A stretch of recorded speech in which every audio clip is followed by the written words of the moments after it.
Simulan natin basahin mula verse 1 hanggang verse number 11. Kasi 11 verses lang naman ito.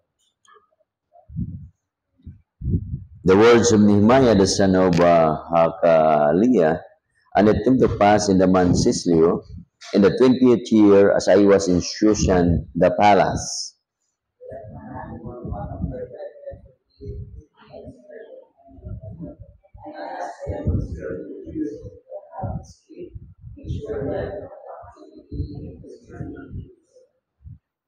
And they said unto me, the remnant that are left of the captivity are in the province, are in great affliction and reproach.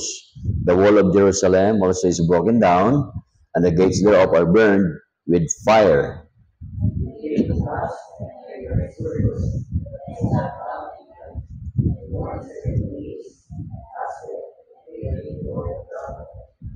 And said, I beseech thee, O Lord God of heaven, the great and terrible God, that giveth covenant and mercy for them that love him and observe his commandments.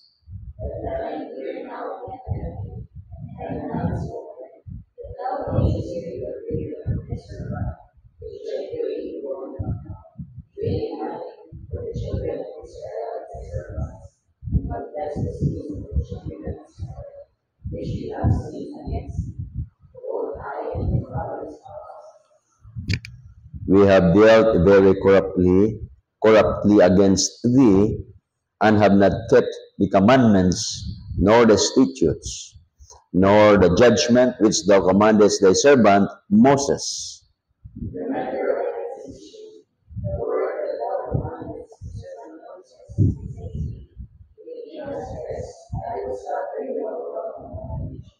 But if ye turn unto me, and keep my commandments, and do them, though there were of you cast out unto the uttermost part of heaven, yet I will gather them from thence, and will bring them unto the place that they have chosen to set my name there.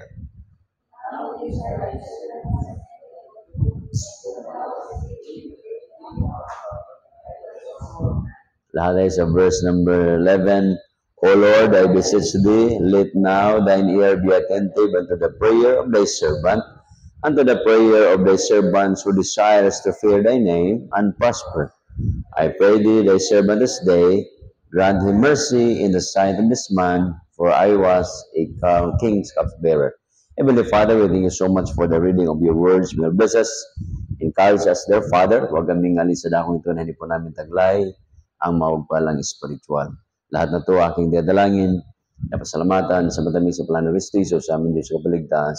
Amen. Okay, please visit it. So makita po natin dito little background dito po kay Nehemiah. So ang mensahe ngayong gabi is all about the prayer of Nehemiah. So tayo po mga kapatid, may mga prayers po tayo, no? Napakarami pong prayers na meron tayo. So itong si Nehemiah ay meron pong panalangin, okay?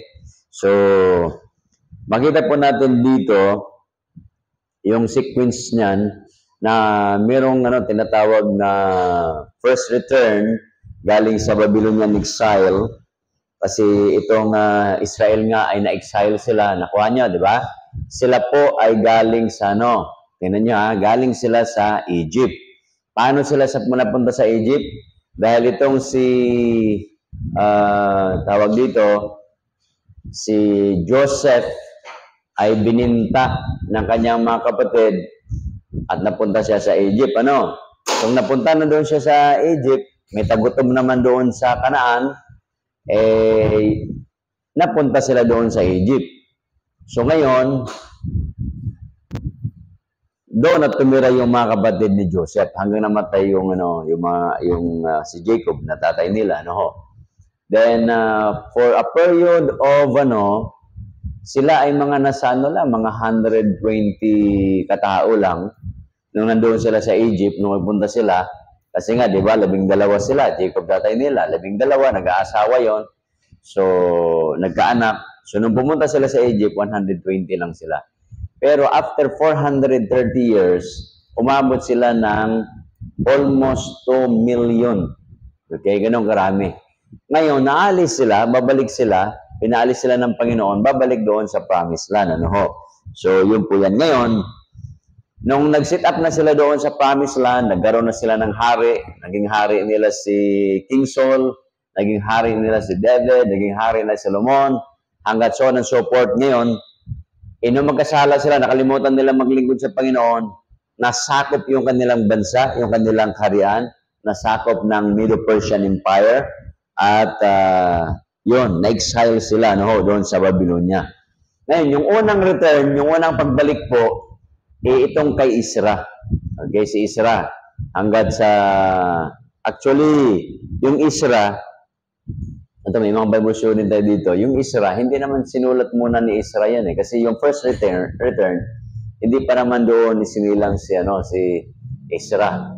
Okay? Zerubbabel, muna yun, si Zerubbabel. Okay? Ngayon, nung second return, doon na si Isra, tsaka yung third return kay Nehemiah. Ito na yon, Nehemiah. So dito, mayroong news.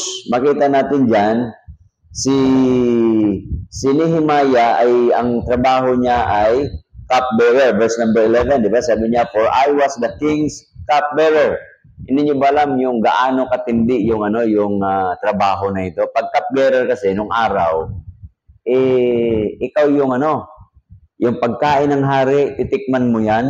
Yung inumin ng hari, iinumin mo yan. Kasi bakit?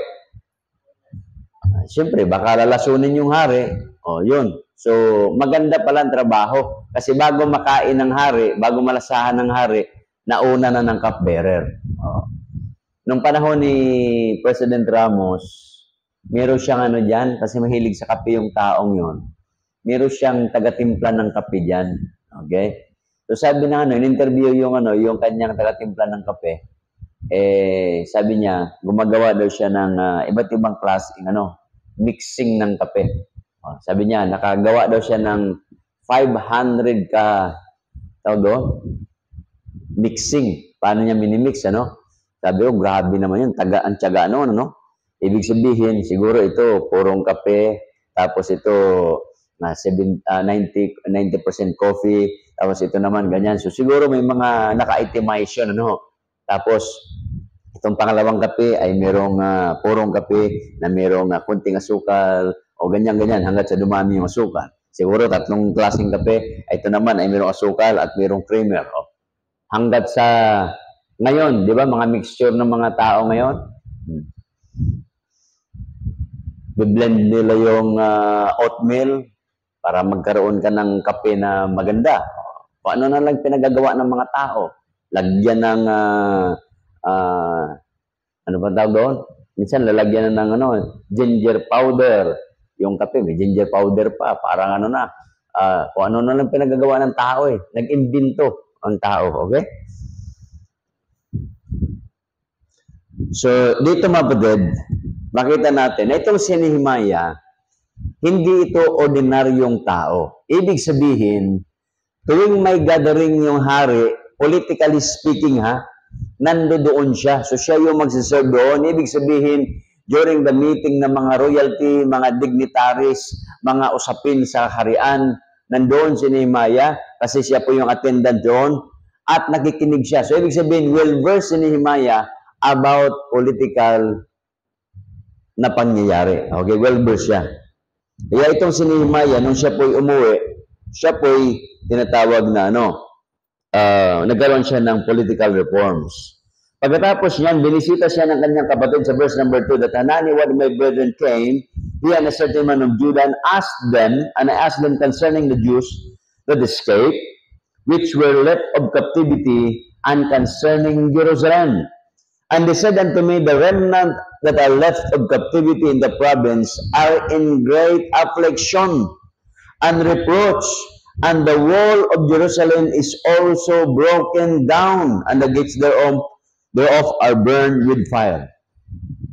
Tingnan nyo yung wall ng Jerusalem, that was 140 years ago nasira yon. Dumating kay Nehemiah. Is it a news or history? Si Jose Rizal ba, may 100, ano na ba yan? May 120 years na ba yun? Yung hero natin? Wala pa, di ba? Oh. Isipin nyo ha, yung news na dumating kay Nehemiah is already 120 years old na balita yon. So it is no longer a news. Yan ay history. Ngunit yun ay nirehearse pa rin. So ito po yung konsepto. Tingnan nyo ha, mayroong first return, second return. So ibig sabihin, maari yung yung pag-build nila ni Ezra, dahil may mga kalaban nga sila, maari yung pinatigil sila doon sa kanilang construction, baka yun yung news na ibinalita ni Hanani. Sabi niya dito, di ba? Sabi niya, the wall of Jerusalem is also broken down, and the gates thereof are burned with fire. Baka yun yung instance dyan, yung pangyayari, circumstansya, na ibinalita ni Hanani. So, nung naibalita po ito, di ba? When I heard, sabi ni Nehemiah, when it came to pass, when I heard the words, I sat down and wept and mourned certain days and fasted. O, kita niyo, di ba? Pag may balita ba na masama, ano bang ginagawa niyo? Pag may balita kayong hanggang ngayon, yung mga tao, hindi pa naka-move on, ano? So, pero gandahan doon, tumaas yung tourism ng Netherlands ba yun? Pinagdalhan yung dahig. Oh, tumaas yung daming pupunta doon, di ba? Dahil pupunta doon mga foreigners, pupunta doon Pilipino, pupunta doon. Tumaas yung kanila tourism yun Malaking negosyo pala yun. Oh. So, ibig sabihin, business din pala yun, Kasi, nagko-contribute ng dolyar yan Hindi kagaya sa atin, may ni-rape sa Boracay, wala nang pupunta sa Boracay. Kasi may rape doon, baka masundan pa So, yun po yan, ang pangit ng sit-up natin. Okay? So, minsan ang balita, masama sa ibang lugar, ikabubuti ng ibang lugar in another way. Okay? Sa atin, masama yun. Sa dating sa kanila, it's a matter of income generating. Okay. Kaya, ganda. Okay. So, dito mga kapatid, yung prayer ni Nehemiah, number 1, it is a prayer. Anong kanyang prayer dyan? Sabi niya, and wept and mourned certain days and fasted and prayed before God of heaven. So, nag-pray po si Nehemiah. Anong prayer po niya? It was all about the prayer of concern. Ang panalangin niya, concern siya doon sa kanyang mga kababayan, concern siya doon sa kanilang bayan, concern siya doon sa mga nagiging alipin. So tayo po, pag tayo po ay nag-pray, we pray kasi may concern po tayo doon sa individual, di ba? We pray for our country, we pray for our politicians. Kasi nga, concern tayo, sino po yung mga politicians na dapat natin karapat-dapat mamuno. Pinag-pray natin, sino po yung, ibig sabihin, finances, di ba? Natin, because we are concerned. Pinag-pray natin yung katalinuhan, pinag-pray natin yung health, kasi concerned po tayo mga brother. Pinag-pray natin yung mga kapatiran natin, kasi nga po concerned tayo. The same with Nehemiah, nag-pray po siya. So ang prayer niya is all about concern to his country. Okay? Concerned siya doon sa nangyayari concerning Jerusalem. Concerned siya doon sa kabuhayan ng mga tao na tira doon, kung gaano kahirap mga brother. Sipin nyo yan. Kaya dapat sa prayer natin, magkaroon tayo ng concern sa ibang tao. We need to have concern concerning the lost. Diba? Na kung yung mga tao na yan, pag yan ay hindi po nakilala sa Panginoon, talagang mamatayan. So kahapon, when I have a Bible study, so yung tao tumanggap sa Panginoon. Diba? So ganun po yan. We share the salvation to others. Kasi mahalaga po yan. Concern po tayo. Hindi tayo concerned dahil sa physical na anyo ng tao. Hindi tayo concerned dahil sa tawag doon, status ng tao. Concerned tayo kung saan mapunta yung tao. Okay, that's why we have this. Kaya may prayer meeting tayo because we are praying for the lost. We are praying for their condition that one day makilala sila sa Panginoon. Okay? So yun po yan. Kaya itong si Nehemiah ay very close ito. Meron siyang access doon sa mga royalty. Meron siyang tinatawag na good political standing, marami siyang kakilala, Di ba nung nagsimula yung si Bungo, di ba? Pa-selfie-selfie lang yun doon sa, ano, sa mga tao doon, mga Greek leaders, di ba? Kaya tinawag ngayon na ano na selfie king ba yun? Oh. Basta parang gano'n, di ba? Nung, puro sa selfie. So, doon siya sumikat kasi puro selfie, ano? Hanggat sa naging senador, no? Ayos pala yun, ano? Magandang tulong din pala yung mag-selfie-selfie lang. Okay. So, another one, mga kapatid, so nag-pray na siya about concern. So, ang sabi po diyan, and said, verse number 5, I beseech thee, O Lord God of heaven, Lord God of heaven, the great and terrible God that keepeth covenant and mercy for them that love Him and observe His commandments. So, anong klaseng prayer ito? Nehemiah is praying na nandoon yung paalaala niya about the character of God. Okay? So, nandoon yung laman ng prayer niya. It deals with the character of God. So, sabi niya dito, I beseech thee, O Lord God of heaven. So, ang pagkakilala ni Nehemiah sa Diyos ay siya yung Diyos ng kalangitan. Great and terrible God. Ganon po ang pagkakilala, ang katangian ng Diyos na binanggit po ni Nehemiah. That keepeth covenant and mercy for them that love Him and observe His commandments. Ganon po ang prayer ni Nehemiah. At sabi po diyan, let thine ear now be attentive, and let thine eyes be open, that thou mayest hear the prayer of thy servant, which I pray before thee now, day and night. Ibig sabihin, nalangin si Nehemiah araw at gabi. Kaya mga kapatid, ang panalangin po na bawat sa atin, hindi lang yung tuwing prayer meeting. It must be every day. Kasi nga ang prayer natin, mga kapatid, is a lifestyle. Yung pagbabasa ng Biblia, lifestyle yan. Yung ikaw alis ng bahay, lifestyle yan. Pag ikaw po ay umupo sa sakyan mo, mag-pray ka na. Sa bahay, pag tuwing alis kami umaga, may tagapag-pray ako. Dati si Charles, ngayon si Johnny na. Minsan, nag-pray na rin si Joshua. Sabi ni Joshua, turuan mo kasi ako mag-pray, Dad. Okay? Kasi marunong siya mag-pray kasi memorize. So ngayon, marunong na siya. Nag-pray na siya. Hindi kagaya nung araw, lagi niya tinutulak, si kuya lang. Pero ngayon, marunong na, di ba? So, ibig sabihin, prayer is important. That's essential. Okay. So, ano pa? Sabi diyan, which I pray before thee now, day and night, for the children of Israel, thy servants, and confess the sins of the children of Israel, which have sinned against thee, but I and my father's house have sinned. So, anong laman ng prayer ni Nehemiah? Pangatlo, it's all about confession of sin. So, yung una, it's all about concern for others. Pangalawa, it's all about reminding the character of God. Pangatlo, it's all about confession of sins. Kaya mahalaga po, mga kapatid, yung confession. Alala niyo pa yung Lord's Prayer? Ano sabi doon? Diba? Sa Lord's Prayer, it's all about acts. Ano ba yun? Adoration, confession, thanksgiving, and supplication. Kasi nga may nakalagay doon, forgive us our sins as we forgive those who have sins against us. So, confession po yan, mga kapatid. Okay?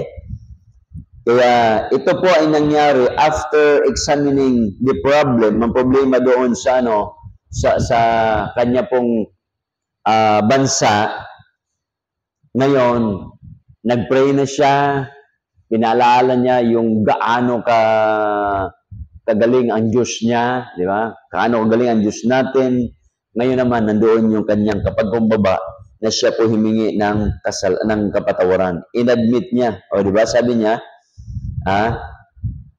both I, which we have sinned against thee. So, hindi niya sinabi kasi yung mga ninuno ko, yung mga lolo ko, mga lola ko, kasi sila po yung makasalanan eh. Hindi. We have sinned against thee. Both I and my father's house have sinned.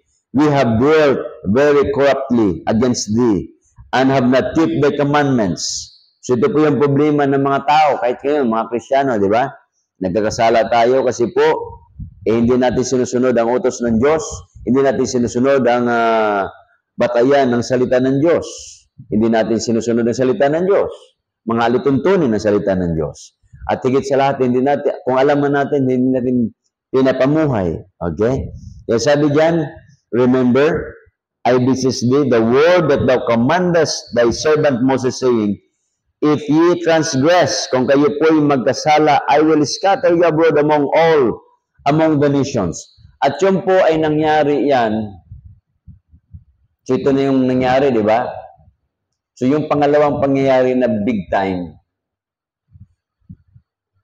Kasi yung Babylonian, yung kay under Nebuchadnezzar, grabe yon.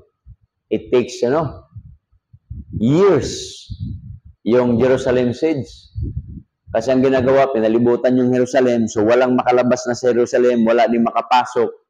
So yung mga ilog, sinasarahan ng mga kalaban, di ba? Unti-unti nang pinapatay yung mga streams, ang ginagawa ng mga kalaban. Kasi yung mga tao, pagkagabi, siguro, pupuslit. So ang ginagawa ng mga sundalo, yung mga balon, tinakpan niya ng mga ng tawag doon, ng mga bato. Okay, so wala na. Na-dry na. Siguro yung iba na mayroong mga bukal na tuloy-tuloy, divert na yung agos ng tubig. So talagang wala ka ng tubig, tapos wala ka pang pagkain sa loob. Para bang ganito, halimbawa lang, yung Manila. Ang Manila kasi, napakadaling sakupin yung NCR. Napakadali. Pagka sinira mo yung yung highway, yung tulay dyan sa Pampanga, pag tinira yung tulay na yan, yung Bayadak dyan, yung sinabing the longest bridge ng Pilipinas, pag yan ay pinasabog yan, isang pagkain yan. Ang bigas niyan galing doon, ang gulay niyan galing doon. Wala. Isang linggo lang, patay Manila eh. Yun lang. So, yun lang, sirain mo yan, wala na. 20 million people will perish. Sipin mo yan. Pagkatapos yung mga dam dyan, pasabugin lang. Sabugin lang. Ang dali kasi, yung mga dam natin, pasabugin, ang dali. Kasi wala tayong mga ibang mapagkukunan ng tubig. Wala asin, wala. So, ang Pilipinas ay napaka-vulnerable na Hindi kagaya ho ng yung kalapit na bansa, I forgot the name, kalapit na bansa ng Russia. Halos lahat ng bahay ay mayroong underground. Halos lahat ng bahay, doon sa underground, may sarili silang tubig. Source of water, doon sa ilalim. Tapos, nag-i-imbak sila ng pagkain. Ang Pilipino, ang imbak niyan, 3 araw lang, ubos yan eh. Yun ang problema natin, di ba? Kasi, bakit kaya sanay tayo mga Pilipino na araw-araw tayo namamalingki?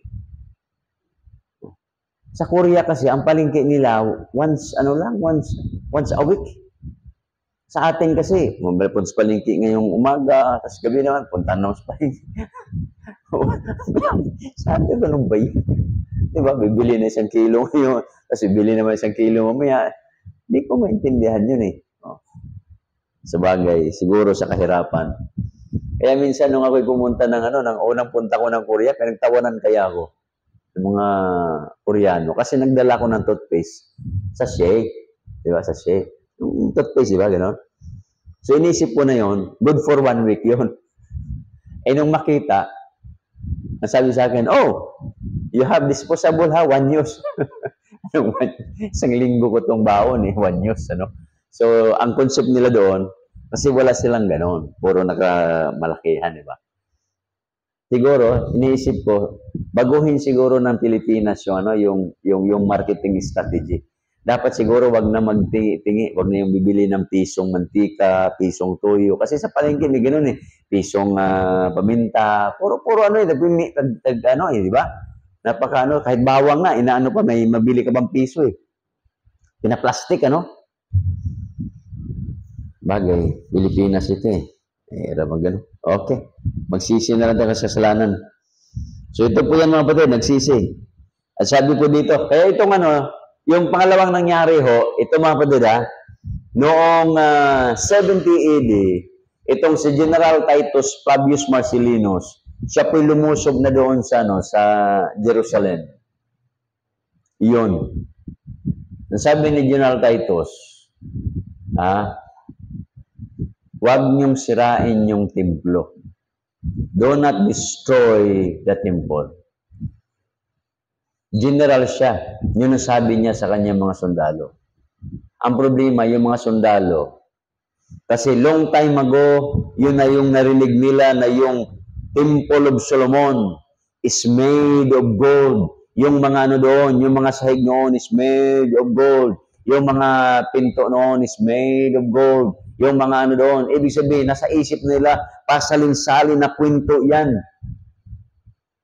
Kaya nung ang Panginoon natin, siya po ay dumaan doon sa Via Dolorosa, sabi niya, wag niyo akong iyakan niyo yung mga anak ko ninyo.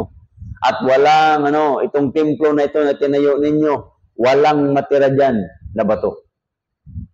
Bakit? Nung nilusob kasi yan, ang una kagad pinunteriya ng mga sundalo ay yung templo.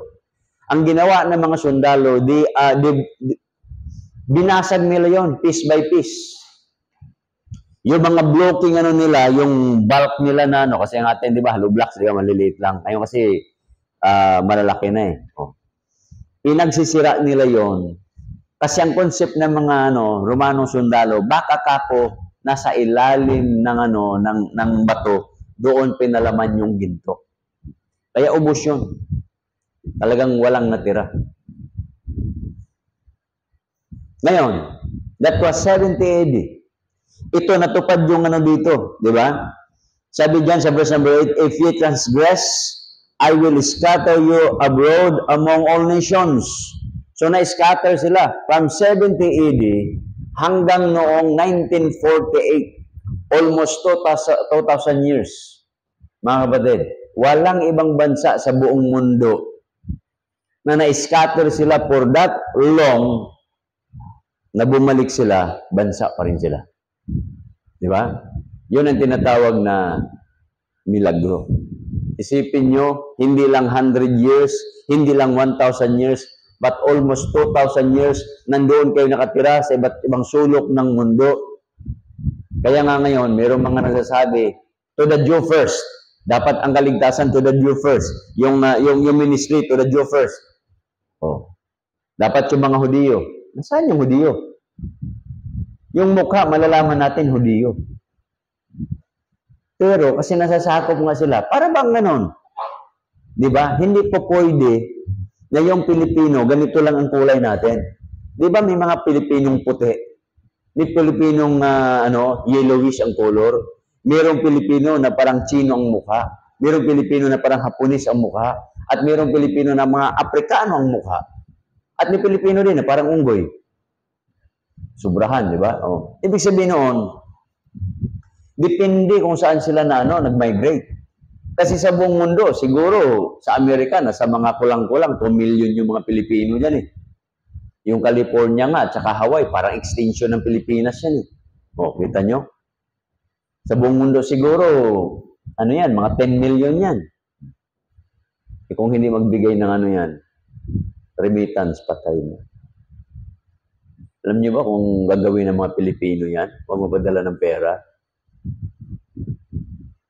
Magka-crash yung ekonomiya natin. Kahit 1 linggo lang, talagang, kasi walang papasok, billion yan eh. Billion na pera. Kung gagawin yan within 1 month, magsara lahat ng mga remittance center dyan. Ang daming mapiktuhan. Kasi yan eh, yung takbo ng yan eh.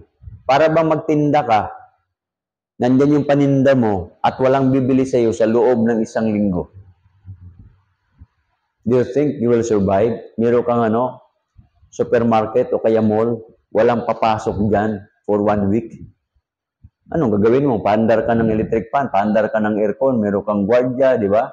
May mga tindira ka doon, tapos may mga pagkain ka doon na perishable, tapos walang bibili niyan. Masisira yan, tatapon mo yan.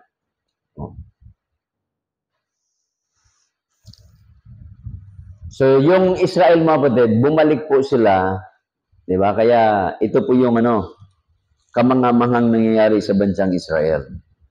So, answer siguro yan sa prayer ni Nehemiah. Verse number 10. Sabi diyan, now these are the servants and thy people. Okay. So itong prayer ni Nehemiah pala, prayer of confession, sabi niya dito, verse 9, but if you turn unto me and keep my commandments, and do them, though there were of you cast out unto the uttermost part of heaven, yet I will gather them from thence, and I will bring them unto the place that I have chosen to set my name there. So nandyan sila ngayon bumalik sa lugar na yan. At pinagpala sila ng Panginoon. Paano sila pinagpala ng Diyos? Bumalik sila sa Panginoon eh. Disyerto ho yan, walang ulan dyan. Pero magsimula sila magtanim ng 70 million kapuno ng kahoy. Yun, umulan na. Nagkaroon ng atraksyon. Ang Pilipinas, maraming puno, pero putol naman. Oh. Diba? Yan ang problema natin. Dahil sabihin natin, mainit. So itong prayer ni Nehemiah, it is about prayer of, dito, na mag-confess siya sa kasalanan niya, it is all about urgency. Yung madalian. Kasi nga, di ba? Nandoon yung kanyang mahal sa buhay. Nandoon yung kanyang bansa na nangangailangan. It is a prayer not only of confession, but urgency. But that prayer is also honest. Very honest. Honesty. Yan po yung prayer po ni Nehemiah. Okay? Then verse number 10. Now, these are the servants and thy people. Di ba ang ganda ng prayer? O Panginoon, di ba ito mga tao na ito? Di ba iyo ito? Whom thou hast redeemed with a great power and by a strong hand. O pinaalala niya, di ba ito yun? Ito yung mga tao mo na narandoon sa Egypt na iyong dinala. O, niligtas mo. Paano sila? Pinayungan mo pagka napakainit nandoon sa desierto, pinayungan mo yan. Pillar of cloud by day. At pagkagabi, sobra namang lamig. Binigyan mo sila ng apoy para sila po ay magkaroon ng init sa kanilang katawan. At pag nagugutom sila, pinapakain mo sila ng mga quails. Kaya sabi nila, hindi daw maganda yung quails. Kasi doon na high blood yung mga Israel eh. Ikaw ba naman, araw-araw ka kakain ng pugo? Kaya tuloy, pagka bumili ako ng pugo, pinagbabawalan ako ng mga pastor. Wag yan. Nakaka-high blood yan. Sabi ko, yung gulay nga, na-high blood ako eh. Kung lagi-lagi ba naman eh. Oh. So yun po yung mabudin. Kaya ito dito, itong last dito sa verse 11, this is a prayer about having confidence on the promises of God. Meron kang, yung anong tawag doon, tiwala sa mga pangako ng Diyos. Kaya pag ang Diyos mangako, dapat nating pagkatiwalaan. Amen, mga kapatid? Yung mga politiko nga, nangako na, tutuparin pa ba? Oh. Kaya dito, ang pangako dyan, di ba? Yung confidence ni Nehemiah sa prayer niya, now these are the people whom thou hast redeemed, di ba? Niligtas mo ito, O Diyos, mula doon sa Ehipto, at sa magitan ng iyong kapangyarihan. Kaya sabi ni Nehemiah sa verse number 11, O Lord, I beseech thee, let now thine ear be attentive to the prayer of thy servant. Dapat tayo, pa nag-pray tayo, Panginoon, pakinggan mo naman ang aking dalangin. And the prayer of thy servants. So yung mga tao na mayroong gusto din, na nagpe-pray din para sa bansang Israel nung panahon ni Nehemiah, who desire to fear thy name and prosper, I pray thee, thy servant this day, and grant him mercy in the sight of this man, for I was the king's cupbearer. Oh. Yan po yan. Kaya pa nag-pray siya, habang nandun siya sa trabaho niya, nagpe-pray siya eh. Kaya dapat sabihin mga kapatid, kahit saan tayo, si Nehemiah nagpe-pray, nandoon sa kanyang trabaho. So tayo po, walang pinipili po ang prayer. So yung mga Koreano, they pray every day sa church. Pupunta sila sa church, nagpe-pray po sila. So ang ganda siguro kung every time we have time, we go to church, we pray. So yun po yung ginagawa ng mga Koreano. No? So dapat tayo, hindi lang itong si Nehemiah, nagpe-pray siya, day and night, nagpe-pray siya. Okay? So sa trabaho niya, nagpe-pray siya habang nagtrabaho. Ibig sabihin, habang nagtrabaho kayo, relax ang time ninyo, you pray. Nasa eskwelahan kayo, you pray. Okay? Nasa biyahe kayo, you pray. So kasi ang pagkipag-usap sa Diyos, mahalaga mga kapatid. Kagaya po nangyari kay Nehemiah. At the end of the story, yung prayer ni Nehemiah was granted. Okay? Yun po yan. Kaya mga kapatid, napaganda yung mga prayer list natin, makikita natin yan along the way na sinasagot ng Diyos yung ating panalangin. Si Nehemiah, sinagot ni Nehemiah yung kanyang mga panalangin at grinant na siya'y makabalik doon sa kanyang bayan. Hindi lang makabalik sa kanyang bayan, wala ho siyang resources, wala siyang kakayahan na i-build yung tinatawag na Wall of Jerusalem. Wala siyang mga timber, nag-request siya sa hari. Finances are being shouldered by the king. Sipin nyo, sinuport ng hari yung pangailangan po niya. So minsan mga kapatid, dumarating sa buhay natin na yung mga imposible, kagaya nito, imposible, pero nangyari po. At sa buhay natin, may mga tinatawag na mga impossible, and yet, it will happen through prayer. Okay? So tayo po ay tumayo at tayo po ay manalangin. Heavenly Father, thank you po sa mga paalala po ninyo sa gabing ito. Salamat po sa mensahe po at paalala niyo yung salita about the prayer of Nehemiah. It's all about a prayer of concern for others, a prayer of concerning the character of our God, His God, and a prayer na kung saan mayroong confession sa mga kasalanang nagawa po nila at the same sa panahon po namin, Panginoon, that we need to confess our sins.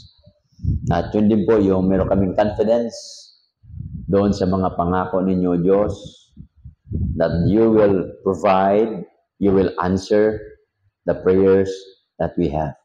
Kaya si Nehemiah, siya po'y nakauwi doon sa kanyang bayan, na-build niya po yung wall ng Jerusalem dahil yun po yung kanyang prayer request. Prayer request is granted, sinagot, answered prayer. Kaya Panginoon, o Diyos, bigyan niyo po kami na yung makahilingan po namin, harinawa. Yun po ay tumunin ninyo, sagutin ninyo ang aming mga panalangin. If God has something for you and you're reminded by God's word, you can come, kneel down, and talk to the Lord in prayer right now.